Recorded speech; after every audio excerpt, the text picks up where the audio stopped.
Assalamualaikum warahmatullahi wabarakatuh. Kami dari kelompok 2 ingin mempresentasikan definisi dan konsep eksperimen acak. Sebelumnya, izinkan kami memperkenalkan diri. Saya Muhammad Sapik. Saya Pratiwi Siregar. Saya Sultan Sasibuan. Saya Ihsan Menadi. Saya Jilan Nazla Asfihani. Baik, berikut video penjelasan dari kami. Di sini saya akan menjelaskan pengertian eksperimen acak atau random eksperimen. Eksperimen acak adalah suatu percobaan atau kegiatan yang dilakukan untuk memperoleh hasil tertentu, tetapi hasil yang diperoleh tidak dapat dipastikan sebelumnya, walaupun percobaannya dilakukan dalam kondisi yang sama. Dengan kata lain, eksperimen acak memiliki lebih dari satu kemungkinan hasil, dan hasil akhirnya baru diketahui setelah percobaan dilakukan. Contoh eksperimen acak itu, yang pertama melempar sebuah koin. Hasilnya bisa angka atau gambar. Yang kedua melempar sebuah dadu. Hasilnya bisa angka 1 sampai 6. Terus ada mengambil kartu dari satu set kartu remi, mengambil bola dari dalam kotak yang berisi beberapa bola dengan warna berbeda.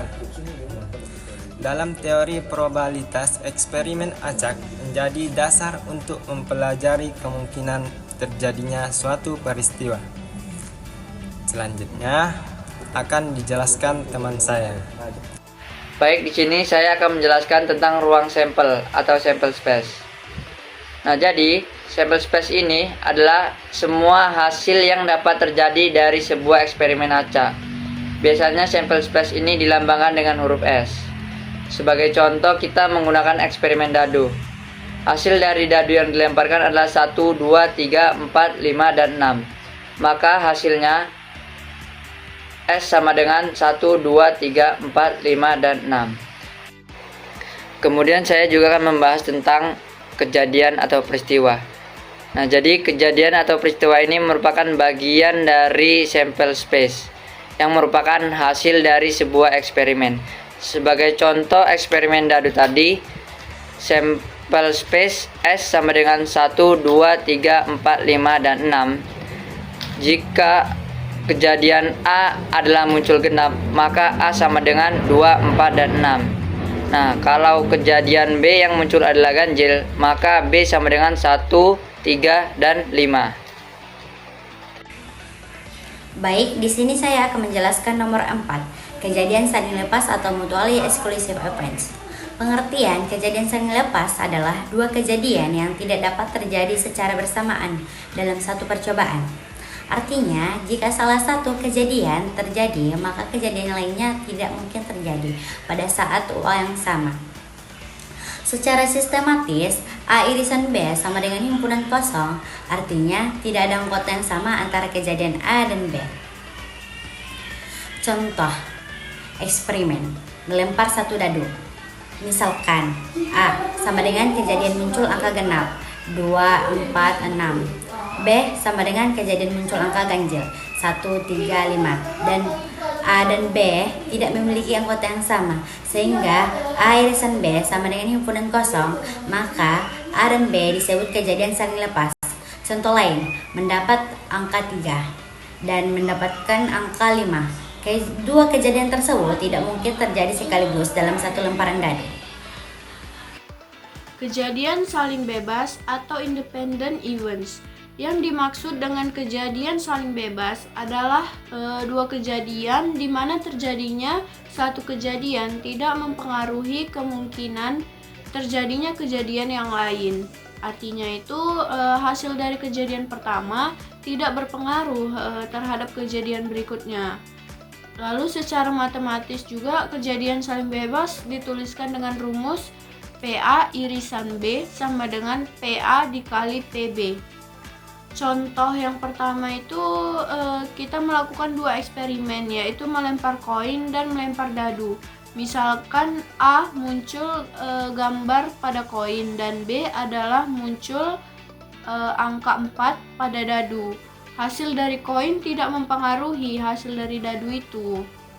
Jadi A dan B merupakan kejadian saling bebas. Lalu contoh yang kedua itu melempar koin pertama dan koin kedua. Hasil pada koin pertama tidak mempengaruhi juga pada hasil koin yang kedua, sehingga kedua kejadian tersebut juga termasuk kejadian saling bebas. Jadi kesimpulannya, kejadian saling bebas adalah kejadian yang tidak saling mempengaruhi sehingga peluangnya bisa langsung dikalikan. Selanjutnya akan dijelaskan oleh teman saya. Oke, saya akan menjelaskan tentang defendant reference atau kejadian bergantung. Kejadian bergantung adalah dua kejadian yang kemungkinan terjadinya suatu kejadian dipengaruhi oleh kejadian sebelumnya. Artinya, hasil dari kejadian pertama mempengaruhi peluang kejadian berikutnya. Contoh, dalam sebuah kotak terdapat 5 bola, 3 bola merah dan 2 bola biru. Dilakukan pengembalian 2 bola tanpa pengembalian. Misalkan A. Bola pertama yang diambil berwarna merah, B. Bola kedua yang diambil berwarna biru. Jika bola pertama merah dan tidak dikembalikan, maka jumlah bola merah di dalam kotak berkurang. Akibatnya, peluang kejadian kedua berubah.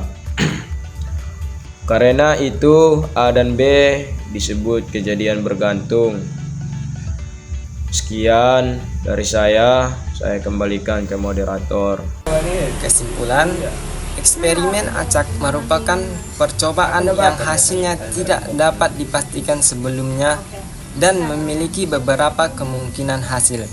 Dalam eksperimen acak terdapat konsep penting, yaitu ruang sampel, yaitu himpunan semua kemungkinan hasil percobaan. Dari ruang sampel tersebut dapat terbentuk suatu kejadian atau peristiwa yang merupakan bagian dari ruang sampel. Dalam probabilitas juga dikenal beberapa hubungan antara kejadian, yaitu kejadian saling lepas yang tidak dapat terjadi bersamaan, kejadian saling bebas yang tidak saling mempengaruhi, dan kejadian bergantung yang terjadinya dipengaruhi oleh kejadian tersebut. Baik, itulah hasil video dari kami. Lebih dan kurang mohonlah dimaafkan. Sekian dan terima kasih. Wassalamualaikum warahmatullahi wabarakatuh.